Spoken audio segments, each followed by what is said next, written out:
Salam, hər vaxtınız xeyir. Bu videoda sizlə 2014-cü il 2-ci qrup qəbul imtahanının riyaziyyat suallarına baxacağıq. Gəlin başlayaq.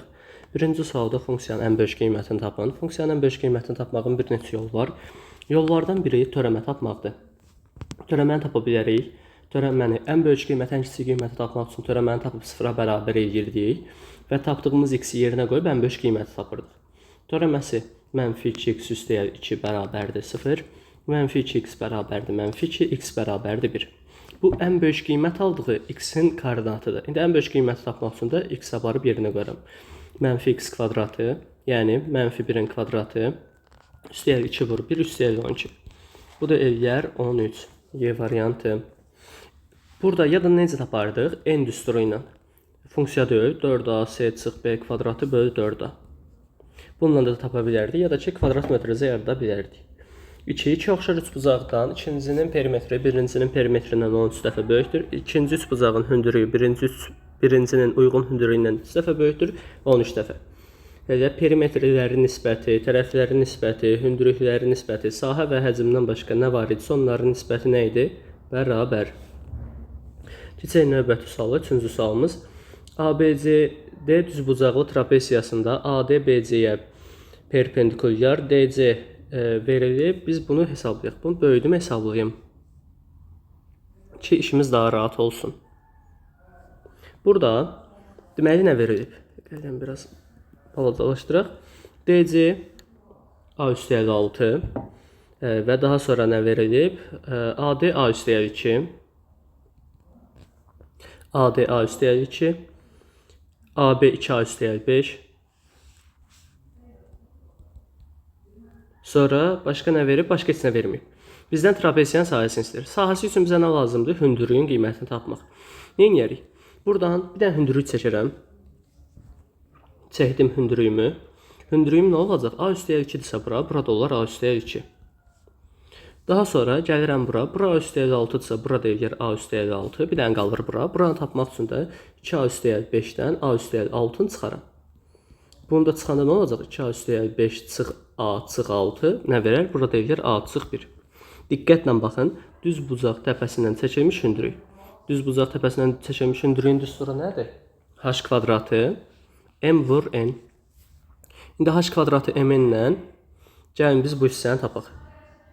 Deməli A üstəgəl 2-nin kvadratı bərabərdir. Bunun kvadratı bərabərdir. A üstəgəl 6 vurulsun A çıx 1. Birinci A-nı taparam, sonra da yerinə qoyub sahəni taparam. A kvadratı üstəgəl 4A üstəgəl 4 bərabərdir. A kvadratı çıx A üstəgəl 6A çıx 6. A kvadratları gedər. Qaldı 4A üstəgəl 4 bərabərdir. 5A çıx 6. 4A-nı sağa ataram, -6-nı sola ataram. Onlar nə? 4A-nı sağa atsaq, sağda bir dənə A qalar. -6-nı da sola atsaq, 4 üstəgəl 6 eləyər 10. A-nı tapdıq 10, aparıb yerinə qoyaq. Bura 10 üstəgəl 2, 12. Bu isə 10 üstəgəl 6, 16. Aşağı 2A üstəgəl 5, burada eləyər 2 vur 10 üstəgəl 5, 25. Hündürlüyü tapdıqda 12-dir. Sahə düsturu nədir? Oturacaqların cəminin yarısı vur hündürlük. Oturacaqların cəmi 16 üstəgəl 25 bölü 2 vur hündürlük neçədir? 12. 12 ilə 2 gedər 6 qalar. Bu hissəni də, bunu da toplasaq eləyər 41. 41 vur 6, 246. Cavab A variantı. Keçək növbəti sualımıza. Baxaq 4-cü suala. Deyir, tənliyi həll edin. Həll edək bu tənliyi. Burada diqqətlə baxsaq, bizə nə lazımdır? Burada mənfidir. Bu, buna çox oxşur. Bu hissəyə çox oxşur deyə, bunun qarşısına bir dənə mənfi ataram. Bunun qabağına bir dənə mənfi ataram. Elə olar x sıx 7. X üstəgəl 2 bölünsün. X sıx 7. 7 çıx x-in qabağına mənfi atsam olar x sıx 7. Nə olar? Olar x sıx 7. Bu mənfini biz hara atacağıq? Atacağıq bura. Mənfilər bitişər. Olar müsbət. 3x sıx 10 bərabərdir -2. Buradan da ortaq məxrəcdə x sıx 7-nin özü. X sıx 7. X üstəgəl 2 üstəgəl 3x sıx 10 bərabərdir -2. X 3x. 4x çıx 8 böl x çıx 7 bərabərdir -2. Bunu da məxrəcinə bir atıb çarpaz eləyək. Çarpaz eləsək 4x çıx 8 bərabərdir -2x üstəgəl 14. 2x atıram sola, -8 atıram sağa. 4x üstəgəl 2x bərabərdir 14 üstəgəl 8. Burada 14 üstəgəl 8 mi eləyir? 6x bərabərdir. Burada səhv oldu. 4x çıx 8, -2x. 6x bərabərdir 22, x bərabərdir. Bir cavabımız var mı? Kəsrin olan cavabımız. Aha. Yox, burada səhv oldu. Harada oldu səhvimiz?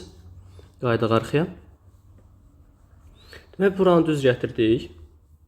X üstəgəl 2. Üstəgəl 3x, çıx 10 deyil, çıx 30'dur. Üzrsən, burada diqqətsizlik oldu. Bərabərdir -2. 4x çıx 28 böl x çıx 7 bərabərdir -2. 4'ü ortaq çıxarsaq, onlar 4 vur x çıx 7 böl x çıx 7 bərabərdir -2. X çıx 7 ilə ixtisar gedərək 4 bərabərdir -3. Böyle şey mi olur? Olmazsa boş çoxluq. Ya da nə edərdim? Bunu həll edəsəydim də, məxrəcinə bir atıb çarpaz eləsəydim də, axırda x-i 7 tapardınız. X-i 7 tapardınız, amma 7 olmaz axı. Məxrəcdə x çıx 7 var. 7'nin yerinə qoya bilərikmi? Xeyr. Onun görə cavab A variantı yox, yenə G variantı olardı. 5-ci sual bərabərliyindən x, y hasilini tapın, tapaq. 2x üstəgəl 3y bərabərdir 4 üstəgəl 5x çıx 2y. Nə edəcəm? 2x 4'ə bərabər olar. Çünki i-nin əmsal deyil axı bunlar. 2x bərabər 4 olar. i-nin əmsallarını da bir-birinə bərabər eləyirəm. 3y də bərabərdir 5x çıx 2-yə. 5x çıx 2y. Bunu da həll edək. 2x 4'dür, x 2'dir. Sonra 3y bərabərdir 5 vur 2 10 çıx 2y. -2y atıram sol tərəfə. 3y üstəgəl 2y bərabərdir 10'a. 5y 10'dursa y də bərabərdir 2'yə. X, y hasilinin 2 vur 2 4 eləyər. D variantı. 6-cı sual. Prizmanın bütün üzvləri tərəfi 8 və iti bucağı 60 dərəcə olan rombdur. Prizmanın tam səthinin sahəsini tapın. Demək, bu necə bir prizmamızdır? Mən videonu saxlayayım, şəkil çəkim. Baxaq indi sualımıza. Demək, nə deyir burada? Prizmanın bütün üzvləri tərəf 8, tərəf neçədir? 8. Və iti bucağı 60 dərəcə olan rombdur. Prizmanın tam səthinin sahəsini tapın. Bura 60 dərəcədir. Bütün üzvləri tərəfi 8'dir.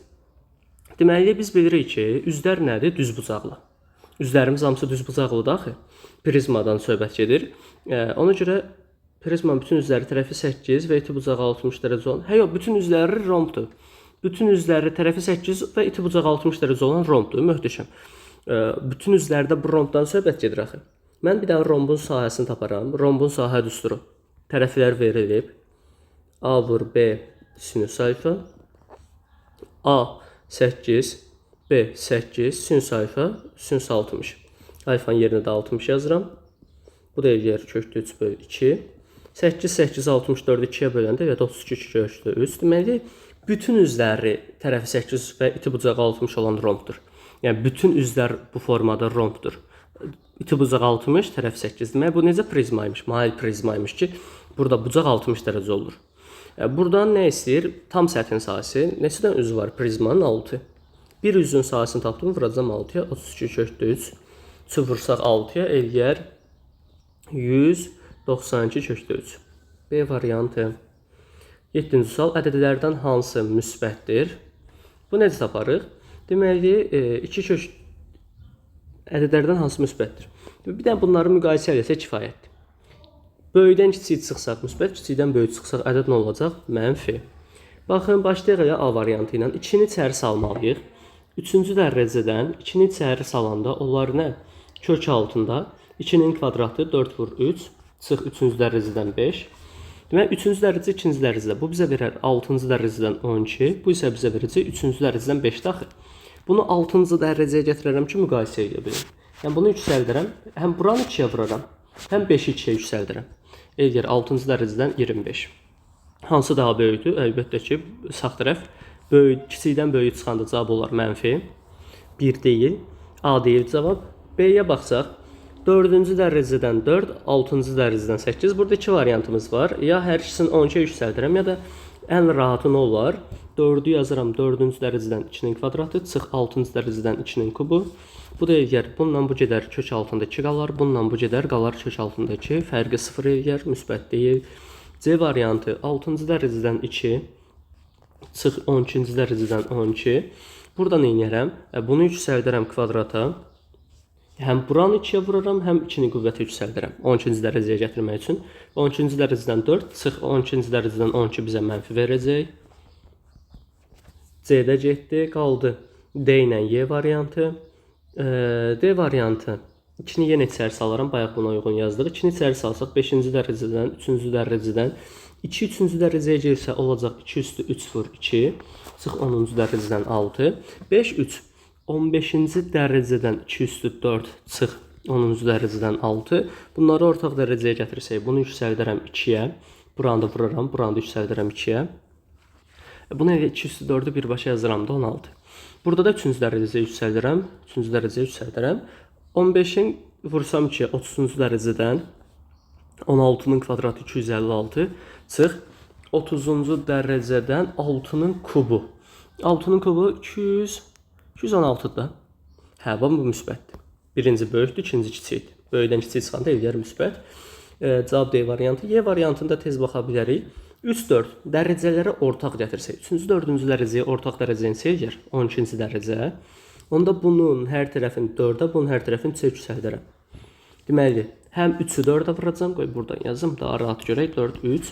Həm bunu vuraram 4-ə, həm bunu yüksəldərəm 4-ə, 12-ci dərəcədən 16, çıx. Bunu 3-ə, bunu da 3-ə yüksəldərəm, 12-ci dərəcədən 27, bu da mənfi eləyir. Zaten cavabı D variantı tapmışıq. Baxırıq 8-ci sualımıza. 8-də AB parçasının A ucundan müstəvi keçirilmişdir. Parçanın B ucundan və onun C nöqtəsindən bu müstəviyə uyğun olaraq B1 və C1 nöqtələrində kəsən paralel düz xəttlər çəkilmişdir. Bu sual dəhşət təkrar düşən sualdır.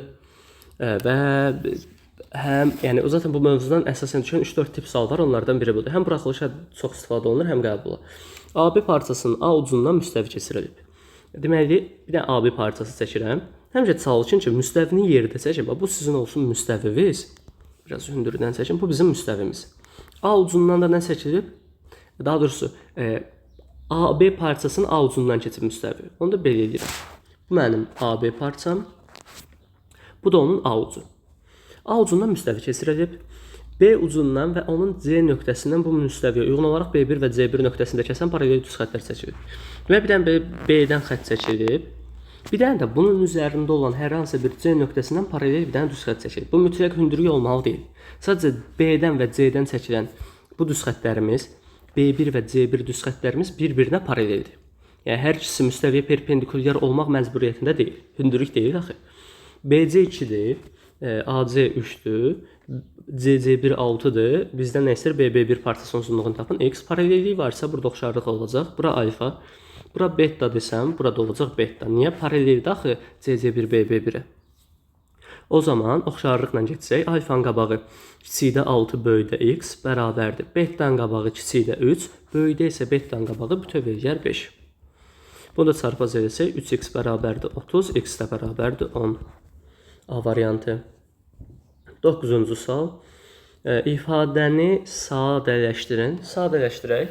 Bu ifadəni sadələşdirməyimizin 2 dənə variantı var. Biri nədir? Biri ortaq məxrəclə görməkdir. Biraz belə görmək çətindir. Məsələn, bax, bu ifadə var. Bu ifadəni birbaşa görsəz ki, 1/1 A-nın kvadratıdır, sizə halaldır. Bunu görə bilsəz, super. Siz artıq cavabı tapmışsınız. Əgər bu formada görənmirsinizsə, ortaq məxrəc eləyin, sonra görək. O da olar, o da problem deyil. Deməli, bunu ortaq məxrəc eləsəm, birinci olacaq kök altında, bunu vuracam A kvadratına. Ortaq məxrəc A kvadratı olacaqdır. Bunun A-sı var, A-sı çatışmır. Bir dənə A kvadratı olması üçün bunu da heç nəyə vurmayacam. Olacaq nə? A kvadratı çıx. 2A üstə gəl 1 bölünsün A kvadratı. Çıx. Sağ tərəfdə ortaq məxrəc eləsəm, bunu vuracam A-nın kvadratına. Bunun A-sı var, bir dənə A çatışmır. Burada da heç nə yoxdur.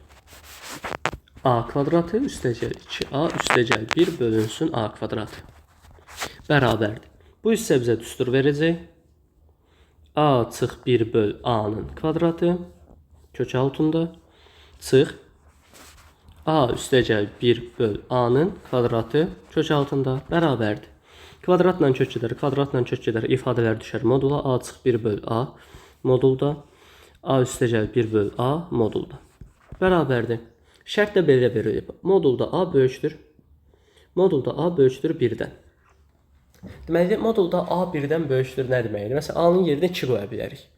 2 qoya bilərik, 3 qoya bilərik. Yəni, burada modulda a 1-dən böyükdürsə, deməli, bu hissə müsbətdir.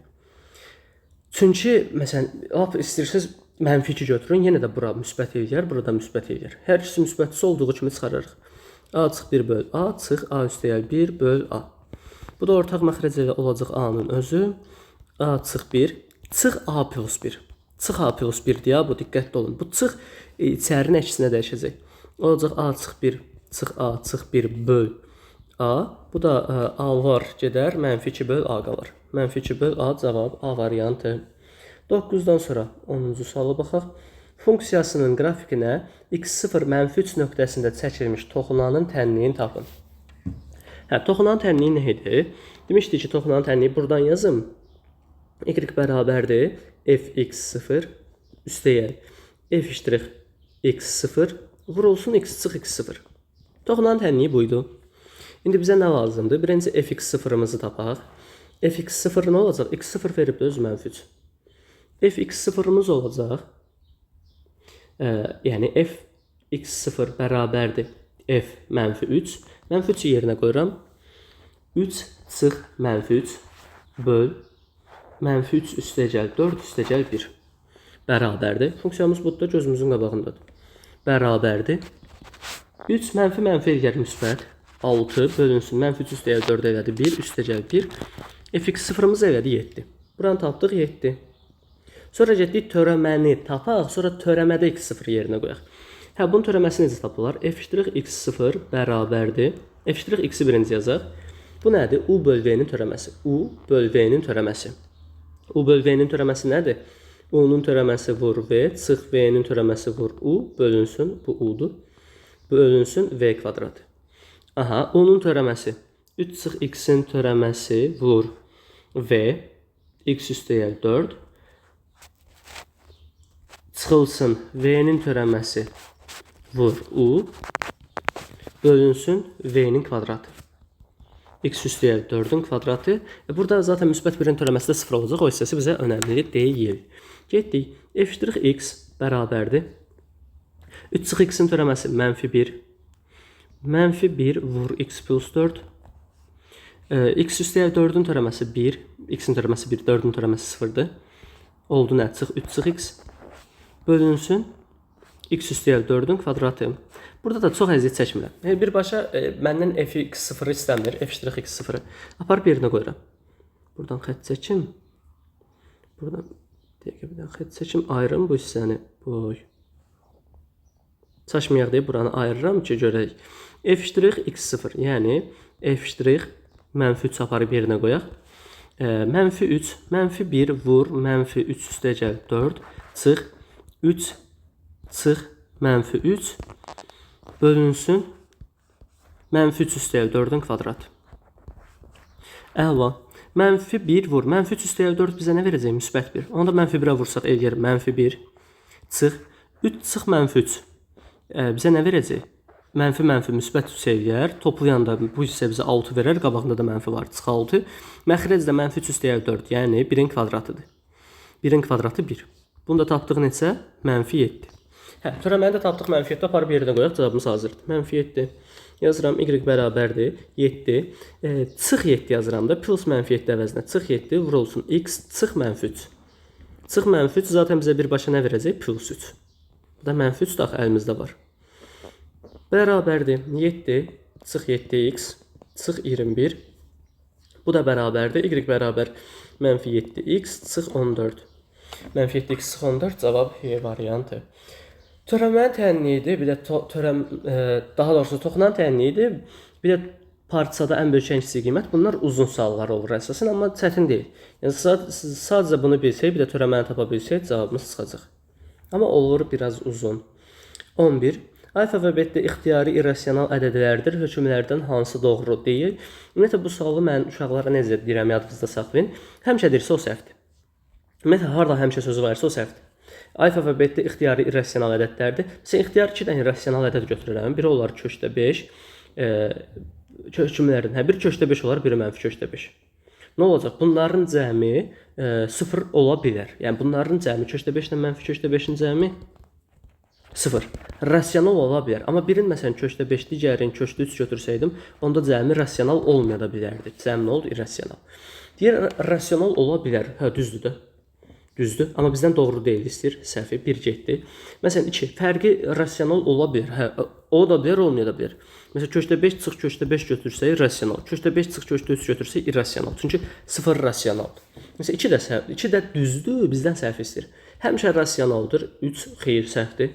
Məsələn köşdə 5 vur köşdə 5. Həmişə rasionaldırmı? Bəli. Köşdə 5 vur köşdə 3 amma irrasionaldır. Yəni hasil arada irrasional olar, arada. Ümumiyyətlə rasional, daha doğrusu irrasional ədədlərin üzərində əməllər belədir ki, bunu həmişə demək olmur. Demək olmur ki, bu həmişə rasionaldır və ya həmişə irrasionaldır. Ona görə nə edirsiniz? Həmişələri səhv götürürsüz, ola bilərləri düz.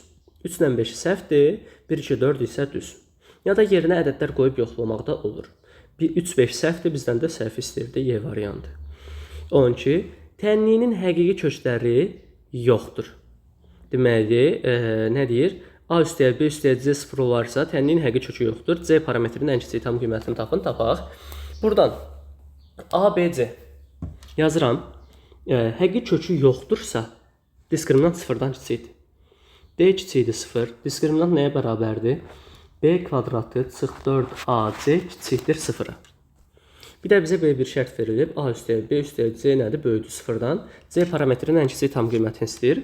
Taparam. Buradan mənim bir neçə variantım var. B kvadratı çıx 4AC. 4AC-ni atıram sağ tərəfə. B kvadratı kiçikdir 4AC-dən. 4 vur AC-dən. Deməli 4AC. 4AC B kvadratından nədir? Bölük. B kvadratına bir diqqətlə baxın. B kvadratı nədir? Kvadrat müsbət.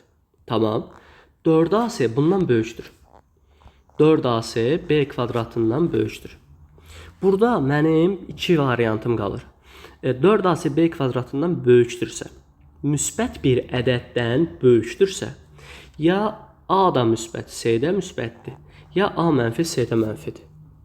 Yəni ola bilməz ki, burada belə bir şey olsun. 4AC B kvadratından böyük olsun, biri müsbət, biri mənfi olsun. Yəni sol tərəf müsbət olmalıdır. B kvadratından müsbətdən böyük bir şey də müsbət olmalıdır. Dedik ki, ya A da müsbət, C də müsbət, ya da A da mənfi, C də mənfidir. Bizə bir də belə bir şərt verib. A üstəgəl B üstəgəl C böyükdür 0-dan. Hə, indi A üstəgəl B üstəgəl C böyükdür 0-dandır. İndi burada biz A ilə C-ni mənfi götürsək, A ilə C-ni mənfi götürsək, onda B nə olacaq?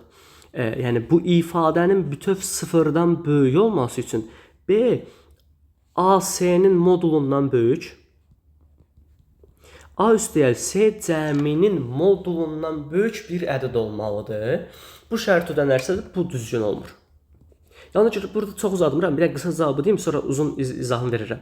Baxın, şəxsiyyətdir. Əgər 0-dan böyükdürsə, burada nə olacaq? A da müsbət, C də müsbət olar ki, 0-dan böyük olsun. Yəni mən müsbət şərtini götürə bilərəm. Mənfi şərtini götürürsəm, bu ifadə 0-dan böyük olmaz. C nə oldu? 0-dan böyük. C-nin ən kiçik tam qiymətini tapın. 0-dan böyük ən kiçik qiymət C variantı 1. Hə, bunun detallı izahı dediyim kimi nədir? Əgər biz müsbət yox, mənfi götürsək, A da mənfi, C də mənfidirsə, deməli B nə olmalıdır? B mütləq A ilə C cəminin modulundan böyük olmalıdır ki, məsələn, tutaq ki, A olsun 1, A mənfi 1, C mənfi 3, B avtomatik nə olmalıdır? Müsbət 5. Müsbət 5 olmalıdır ki, baxın, mənfi 1, mənfi 3. Burada müsbət 5 olmalıdır ki, 0-dan böyük olsun ABC cəmi. Hə, əgər B 5 olarsa, onda bu şərt ödənməz. Niyə? Elə bir ədəd yoxdur ki, məsələn, 5-in kvadratı kiçikdir, 4 vur, mənfi 1, vur mənfi 3. Bu səhvdir. Bu neçədir? 12. 5-in kvadratı 12-dən kiçik ola bilməz axı. Yəni, buna görə bu olur nə? Səhv.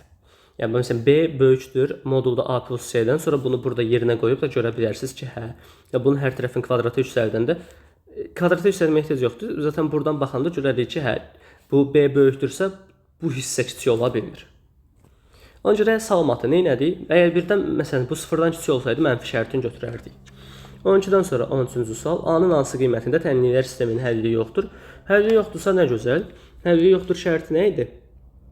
Deməli, burada sərgiyə salaq, daha rahat görəsiniz. Düzdür, heç ehtiyac yoxdur. Hər ikisi x-lər və ya y-lər eyni tərəfdə olanda rahat işləyə bilərik. Məsələn, x-in ikisi də sağdadırsa rahat işləyə bilərik. Amma mən yenə hər ehtimalla x atıram sol tərəfə. Mənfi 2x üstəgəl y bərabərdir 3. Mənfi kök altında ax üstəgəl y bərabərdir mənfi 5. Sistemin həlli yoxdur. Nə vaxt həlli olmurdu? A1 böl A2 bərabərdir B1 böl B2 bərabərdir C1 böl C2-dən. Yəni A1 böl A2-ni bərabər edək. Mənfi 2 böl x-in əmsallarını bərabərləşdirək. Mənfi 2 böl mənfi kökdə A bərabərdir y-lərin əmsalları 1 böl 1.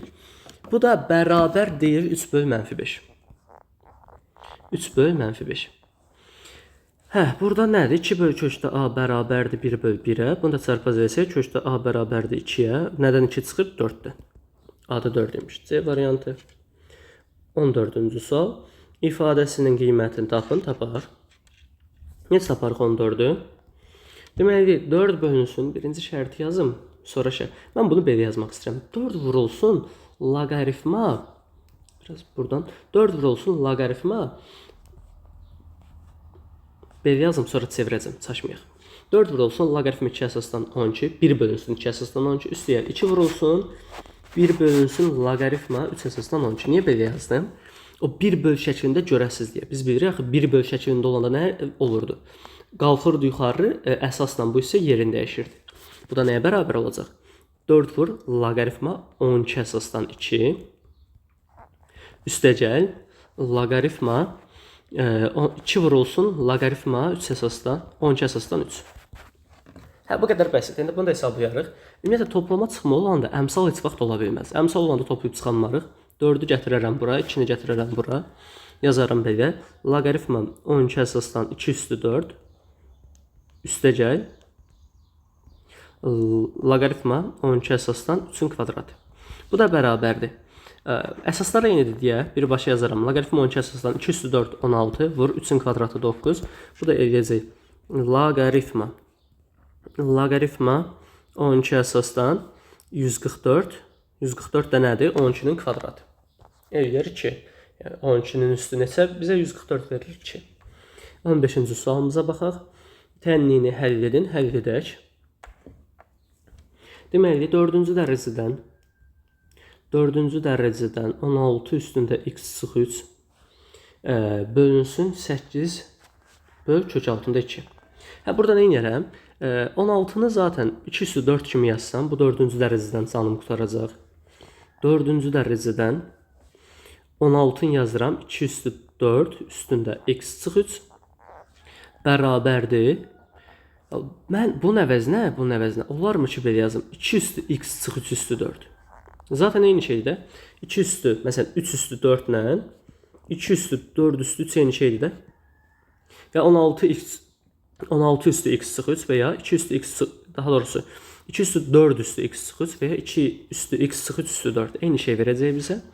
8 yazıram 2-nin kubu. Köşdə 2-ni də yazıram. Köşdə 2 nədir? 2 üstü 2-də 1. 2 üstü 2-də 1 də bundan bu gedəcək, qalacaq 2 üstündə x sıx 3 bərabərdir. Böləndə qüvvətləri çıxacam. 2 üstü 3 çıx 2-də 1. 2-də 1 də nədir? 0.5. 2-lər gedər. X sıx 3 bərabərdir. 3 çıx 0.5. X sıx 3 bərabərdir 2.5. 3-ü də sağa atsam. X bərabərdir 2.5 üstəgəl 3 eləyər 5.5. C variantı. 16-cı sual. İfadənin qiymətini tapın. Burada bu formada yazılmır artıq. Demək, kombinzondur. Aranjman permutasiyadır. Permutasiyada faktorialdır indi. O yazım bunun indiki formasını. Kombinzon 6-dan 2-yə vurulsun permutasiya 5-dən 2-yə bölünsün 4 faktorial. P4-də əvvəllər 4 faktorial deməkdir. İndi elə 4 faktorial kimi yazırıq. Bərabərdir. Kombinzon 6-dan 2, yəni qısa hesablama ilə gedəcəm. 6 vur 5 böl 1 vur 2 Permutasiya 5-dən 2-yə, 5 vur 4 idi. Demişdik, kombinezonda gedirik, məxrəcdə qayıdırıq 1-dən. Məsələn, 6-dan getdim 2 vahid, məxrəcdən də 2 vahid qayıdacağam. Permutasiyada da heç nə. Bunun sayı qədər aşağı düşürük. 5, 4, bitdi. Bölünsün. Düsturda yaza bilərik, amma qısası budur da. 4 vur, 3 vur, 2 vur, 1. Deməli, 2 ilə 6 gedər, 3 qalar. Bərabərdir. Oldu 3 vur, 5 vur, 5 vur, 4 böl, 4 vur, 3 vur, 2 vur, 1. Bu 4 ilə bu gedər, bununla bu gedər, qalar 25 böl 2, o da edir 12,5. C variantı. 17-ci sual, bizdə ədədi silsilədə nə verib? A7-ni verib, A2-ni tapın deyir, tapaq. Necə tapaq? Demək, S8 üstəyər S13. S8 üstəcək S13 bərabərdir 288. Olarsa, bir də A7-ni verib 16, yəni A1 üstəyər 6 bərabərdir 16. Olarsa A2-ni tapın. Tapaq. İndi bu S8 üstəcək S13-ü aça bilərik düsturdan. Daha sonra başqa nə etmək mümkündür? Düzdür, bunu açıb uzun da yazmaq olar. Salamatı mən S8-in açılışını yazıram. S8-in açılışını A1-lə yazıram. A1 üstəcək, daha doğrusu 2A1 üstəcək n-1, qoy SN-in düsturunu buradan yazım, istifadə edəcəyimi. 2A1 üstəcək n-1 d böl 2 vur n. Bununla yazıram. Olacaq nə? S8 2A1 üstəcək n-1. Deməli, 8-1 eləyər neçə? 7 d böl 2. Bu getdi bura, qaytarım yerinə. Biraz da çəkim, çalışmayaq. Aha, 7d böl 2 vur 8 bərabərdir 288.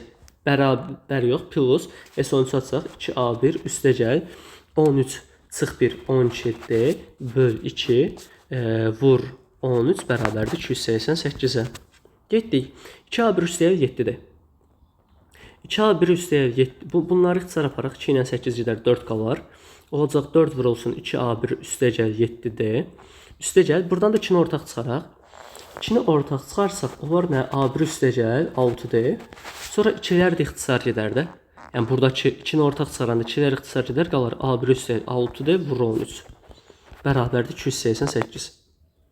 2-ni çıxardım, ixtisar apardım. Sonra 4 vurulsun. Bu dəqiqə başı ilişməsin. 4 vurulsun 2A1. Bunu aça da bilərəm. Ya da açmayayım. Axırda hesabda nəzərə alaram. Üstəcək. A1 üstəyək 6D nədir? Bir dənə diqqətlə bura baxaq. A1 üstəyək 6D ilə A7 deyil. Bu elə A7-dir da nə? A7-nin də yerinə 16 yazsaq, 16 vur 13 bərabərdir 288. Getdi. 4 vur 2A1 üstəcək 7D bərabərdir 16-nı 13-ə vuranda. Neçə eləyər? Buradan yazım. 16 vur 13. Hesab səhv olmasın. 8, 1, 4. O da 1, 16, 1, 6, 8, 0, 2, 208. Buraya elədik 208. Yəni o 208-də elə birbaşa ataq sağ tərəfə. Eləyəcək 288, sıx 208. Bizə verəcək 4 vur 2A1 üstəyək 7D bərabərdir 80. 4-ə bölsəm 2A1 üstəyək 7D də bərabərdir 20-yə. Deməli, nə istəyir? A2-ni. Mən elə salamatı A1-i də tapa bilərəm. A1-dən də gedə bilərəm. Necə? A7 var əlimdə. A7 bu var. A1 üstəyək 6D bərabərdir 16-ya. Və bir də A2A1 üstəcək 2A1 üstəcək 7D də bərabərdir. Birinci, görün, nə qaracam. 2A1 üstəcək 7D bərabərdir 20-yə. Altında da yazıram. A1 üstəcək 6D bərabərdir 16-ya. İndi buradan sistemlə A1-i taparam, D-ni taparam. Sonra A1 ilə D-ni toplayaram, olar A2. Ya da ən qısası alt-alta çıxaram. Alt-alta çıxsam nə qalır? A1 üstəcək D bərabərdir 4-ə. Elə bu da A2-də, A2 bərabərdir 4-ə. Ya da buradan açardım, yazardım A1 üstəyək 6D, bir də A1 üstəyək D kimi. Əslində bu eləcəkdir də A2 ilə A7-in cəmi. Açıb parçalayıb da yaza bilərdim. Cavab oldu C variantı 4. Növbəti sualımız 18. Çox bəsit sualdır. AB hasilini tapın. A vur B bərabərdir 4 tangens alfa vur 3 kotangens alfa. 4 vur 3 12 eləyir. Tangens alfa kotangens alfa hasili də 1 verir. 12 vur 1 12. C variantı. 19-cu sual. İki təpəsi tərəfi 12 cm olan kvadratın diaqonalları üzərində, o biri təpələri isə həmin kvadratın tərəflərinin üzərində yerləşən kvadratın diaqonalını tapın. Çünki bir dənə kvadratımız var. Böyük bir dənə kvadratım var. İki təpəsi tərəfi 12 cm olan kvadratın diaqonalının üzərində. Diaqonalı. Deməli, bir dənə də kvadratım var. Bunun iki dənə təpəsi diaqonalının üzərindədir. Bir dənə təpə, digər təpə. İki təpəsi diaqonal üzərindədir. Digər iki təpəsi isə tərəf üzərindədir. Xətt eğri oldu. Bir dənə də belə, bir dənə də belə. Şəkili təsəvvür edək. Bu bizim... İki təpəsi tərəfi 12 cm. Kvadratın tərəfi 12-dir. İki təpəsi tərəfi 12 cm olan kvadratın diaqonalı üzərində. Digər iki təpəsi isə həmin kvadratın tərəfləri üzərində yerləşən kvadratın, indi əmələ gələn bu kvadratın diaqonalını tapın. Tapaq. Necə tapaq? Ümumiyyətlə fikir verin, tərəfi yarıya bölünüb. Yəni 12-ni 6 bölünüb. Nə edib? Bura 45 dərəcədə diaqonaldır axı. Kvadratdırsa burada 90-dır, burada 90-dır, burada 90-dır, burada 90-dır. Onda burada 90-dır, burada 90-dır. Onda bura 45 eləyər. Bununla bu bərabər olar. Bura x desəm, burada x olar, burada x olar, burada x olar, burada x olar. Yenə 45-45 qaydasına görə getsək, 45-90. Burada 45 daxil. Niyə 45-dir? Çünki diaqonal təm bölündü. Burada elədi x. Tamam. Kvadratın tərəfi 12-dirsə diaqonal eləyər 12 kök 3. 12 kök 3.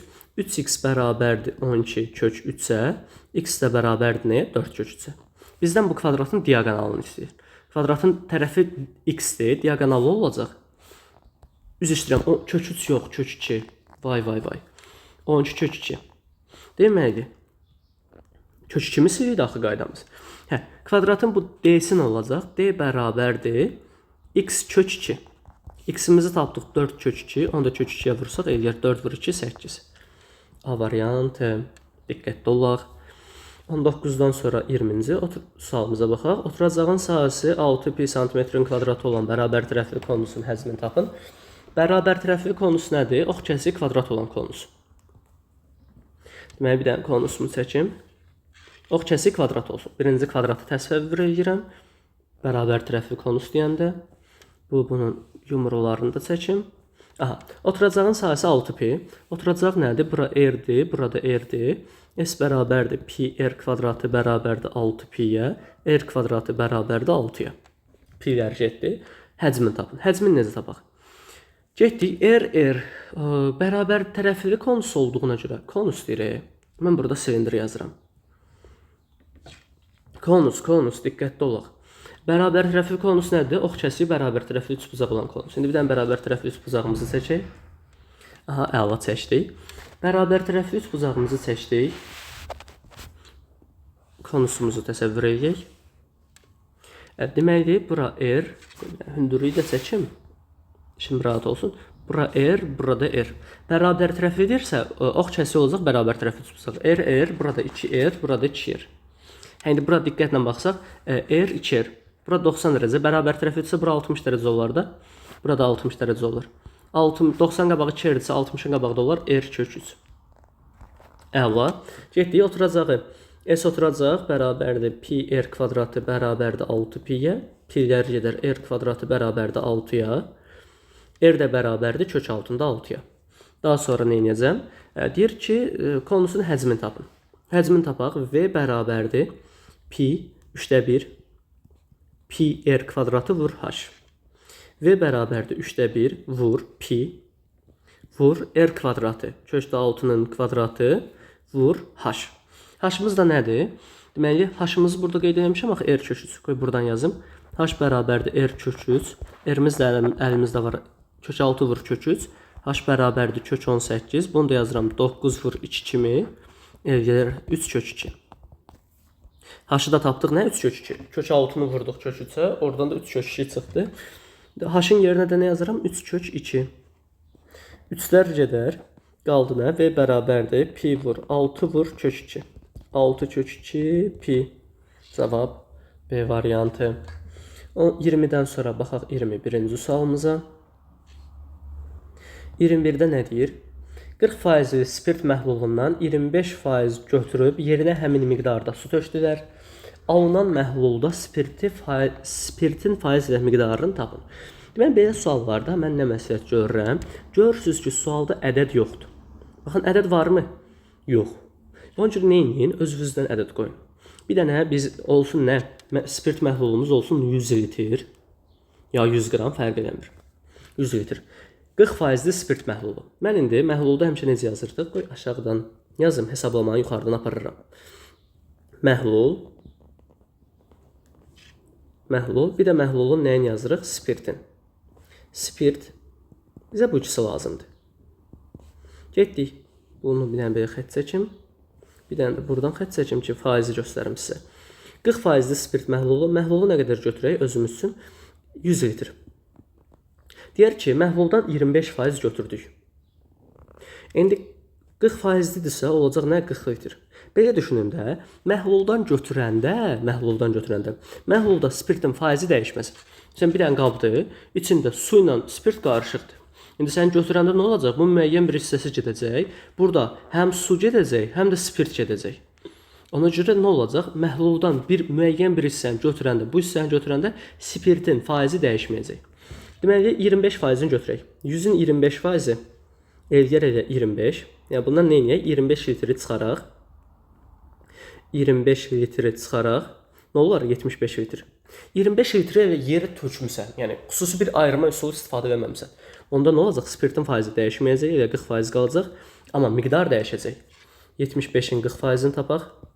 Buradan yazıram. 75 vur 40 böl 100.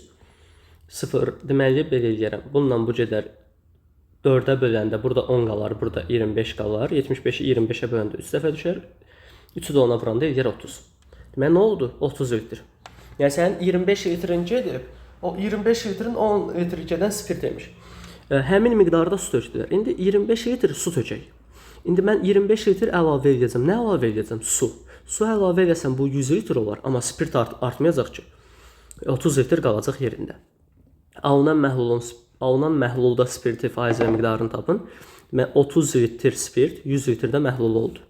30 100-ün neçə faizidir? Elə 30 faizi. Belə suallarda əgər sizdə ədəd yoxdursa, qiymət qoymaq daha da rahat olur. 22-ci sual, aralıqdan neçə kökü var? Bu sual qəşəng sualdır. Nə edərik? Birinci tənliyimizi yazaq. 2 kosinus 2x bərabərdir kökdə 3. 2-ni atıram sağ tərəfə, kosinus 2x bərabərdir kökdə 3 bölü 2. Daha sonra 2x bərabərdir plus minus arc kosinus kökdə 3 bölü 2 plus 2 pi k. Arc kosinus kökdə 3 bölü 2 nədir? 2x bərabərdir plus minus arc kosinus kökdə 3 bölü 2 pi bölü 6-dır da 30 dərəcədə alır. Elə yazıram birbaşa 30 dərəcə. Burada pi bölü 6 yazıb pilərlə hesablamaqdan, kəsrlə işləməkdənsə elə salamatı budur. 30 dərəcə, ya da pi bölü 6 da yaza bilərik. Amma pi bölü 6, pi bölü... Yox, dərəcələrlə işləmək yaxşıdır. 30 dərəcə, üstəcə 2 pi k. 2 pi k. Buradan da 2x oldu plus minus 30 dərəcə üstəyə 2 pi k. Hər tərəfi də 2-yə bölsəm, x bərabərdir plus minus 15 dərəcə üstəcə. 2 pi k da nədir? 2 pi-nin yerinə yazıram. 360 dərəcə vur k, yəni 180 dərəcə vur k. Bundan hesablamaq kəsir olmur da, yəni pi bölülərlə getmirik deyə daha rahat olur. Aralıqda neçə kökü var? Mənfi pi bölü 2, mənfi pi-ni çevirərəm, yazaram belə, mənfi 180-dən 180 aralığı. Bu tipli suallarda da nə edirdik? K-nın yerinə qiymətlər qoymalıyıq. Bu bizim x-imizdir. Bu qalsın yerində, bu bizim x-imizdir. Aparıb K-nın yerinə, başlayıram buradan qiymətləri qoymağa. K-nın yerinə bir dəfə qoyuram, nə? 0. 0 qoysam, x bərabərdir, müsbət 15. Bir də x bərabərdir, mənfi 15. Hər ikisini də götürəcəm də. Burada nə problem var ki? Müsbət 15, mənfi 15, 0 getdi də 180. K-nın yerinə 1 qoyuram. K-nın yerinə 1 qoysam, x nə olacaq? 15 dərəcə üstəgəl 180. Bir dəfə müsbəti, bir dəfə mənfisi. Plus minus o deməkdir də. Bir dəfə plusun yazırsınız. 15 üstəgəl 180 eləyər 195. Bir dəfə də minusun götürməliyik. Mənfi 15. üstəcəl 180 bərabərdir 165. 195 bu aralığa daxil deyil, amma 165 daxildir. Demək 1 kök, 2 kök, 3 kök. İndi bir dənə də burada mənfi 180 də var axı. Mənfi tərəfə də gedək. Olacaq nə? K bərabər mənfi 1 də qoyaram. Amma mənfi 2-ni müsbət 2-ni qoymuram. Niyə? Artıq 2-ni qoysaq 360 çox gedib keçəcək. K-nın yerinə bir dəfə də mənfi 1 qoysam, x olar. Bir dəfə müsbət 15 üstəyə 180 vur mənfi 1. Bu da eləyər mənfi 180. Bu da bizə verər mənfi 165. Bir də yazıram x bərabər mənfi 15 üstəcəl 180 vur mənfi 1. Bu da eləyər mənfi 15 çıx 180 mənfi 195. Bu da aralığa düşməyəcək. Atın bura. Bu da aralığa düşməyəcək. Aralığa düşən növbəti kökdə oldu bu. Oldu neçə kök? 4 dənə kökümüz. Ümumiyyətlə fikir verin. Cavablar nə oldu? 165, 195. Bir də bunun əksi. 15 bir də mənfi 15. Bir də yəni 15 bir də onun əksi. Ümumiyyətlə kosinusda nə tapdınızsa onun əksini də götürəcəksiniz. Əksi də ola bilər. Amma məsələn 195 də aralığa düşmədi, mənfi 195 də düşmədi. Tutaq ki, aralıq başqa şey versəydi, 0-180 versəydi, onda mənfi 165-i götürməzdik, 165-i götürərdik. Dediyim kimi də kosinusda bir dənə bunu diqqət edin ki, həm eyni kökün plusu da, minusu da ola bilər.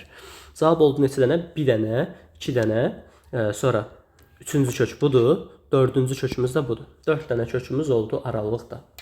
22-dən sonra baxırıq 23-cü suala. Çevrədə, deməli, səhifəni keçim. Bu sualı böyüdüb elə üzərində yazaram. Deyir, AM vur MB 20-dir. AM X, bura Y. DM ilə də MC fərqin verib 8. Əla. Bizdən nə istəyir? CD-ni istəyir. Bütöv partisanı istəyir. Mən nə yazıram? Bura yazıram X, bura yazıram Y. Tamam.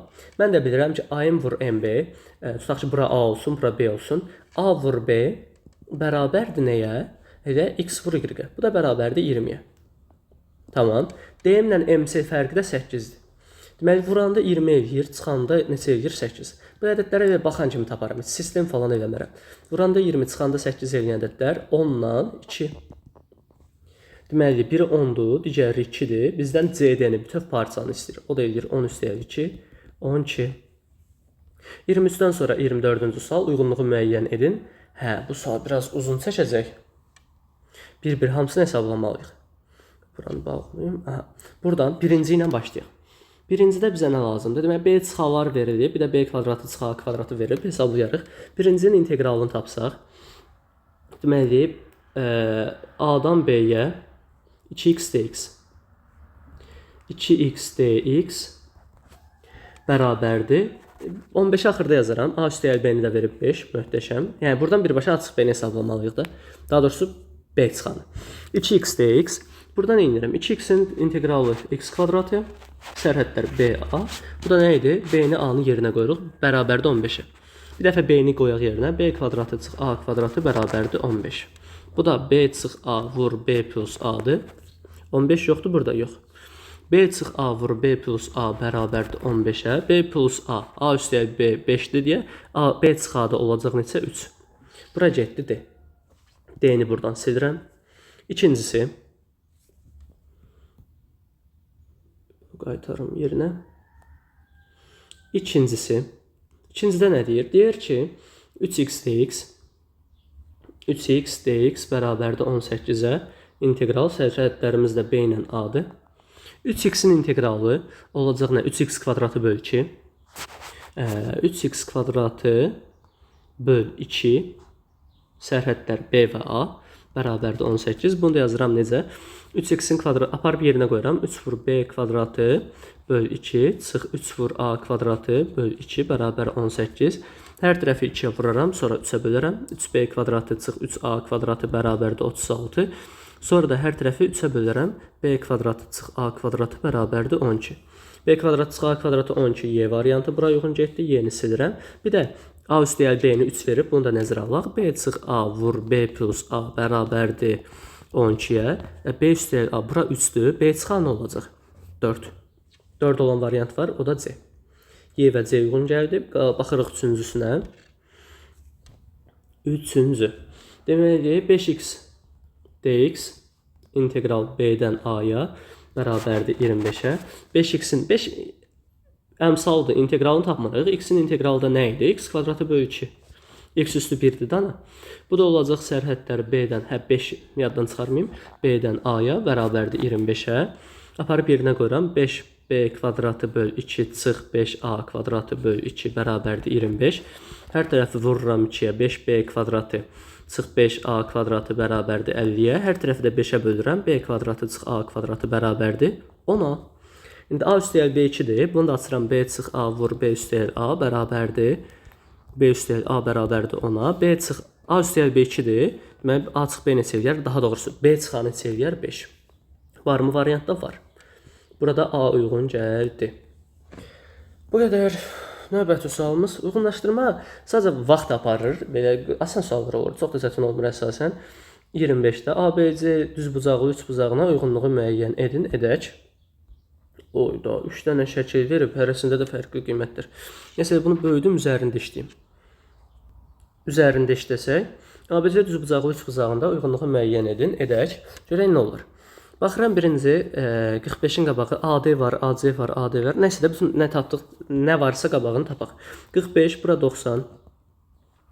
Bura 90. Onda burada 45 olar. Bura 8-dirsə, burada 8 olar. 45, 45, bura nə olar? 8 kök 2. 45-dirsə, burada 45-dir. Bərabər yanlı düzbucaqlıdır. Burada olar 8 kök 2. Burada bütöv nə olar? Qatitlər 8 kök 2, 8 kök 2. Hipotenüs də olar 10 kök 6-da ikimisi. 8 kökün də kök 2-si eləyər 16.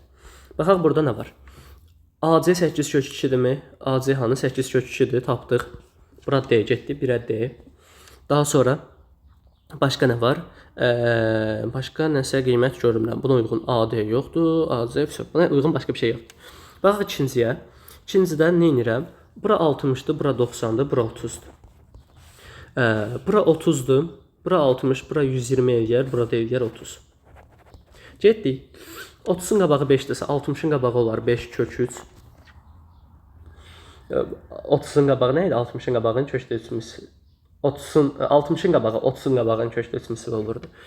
30-un qabağı 5-dirsə, 90 qabağı eləyər 10. Burada da bir dənə bərabər yanlım var axı. Bura 10-dursa, burada neçə eləyər? Orada 10 eləyər. Bir dənə də diqqət edin. 30-un qabağı 5 kökdə üçdürsə, 90-ın qabağı nə olar? 10 kökdə 3. Niyə 10 kökdə 3? Çünki 30-un qabağı hipotenüsün yarısı. Yarısı 5 kökdə üçdürsə, özü də eləyər 10 kök 3. Bunları tapdıq hamısını. Görək 5 harda var? DC 5-dir, yox. AD yox. AC 15-dir. AC 15-dirmi? Bəli. Bura B getdi. Bu silirəm. AD 12-dir. AD 12 varmı? Yox. Və AC 8 kök 3-dürmü? AC 8 kök 3-dürmü? Yox. Deməli qaldı bu birisinə. 30-un qabağı 4-dür. 30 90 bura yazıram 60 dərəcə. 30 90 burada 90-dır. Bura bütöv 90 olduğuna görə 30-un qonşusu bura eləyər 60, 60 90 burada eləyər 30. Əla. 30-un qabağı 4, 90-ın qabağı bura eləyər 8. 60-ın qabağı da eləyər 4 kök 3. Sonra gəldik 30-un qabağı, 30-un qabağı bütövdə böyükdə 8-dirsə, 90-ın qabağı bütövdə neçə eləyər? 16. Onda bura 12-dir. Daha sonra 30-un qabağı 4 kökdə üstdürsə, kiçikdə, 30-un qabağı 4 kökdə üstdürsə, 90-ın qabağı nə olar? Onun ikimisidir. 8 kökdə 3. Getdik. AC 8 kökdə 3. Bura uyğun gəldi.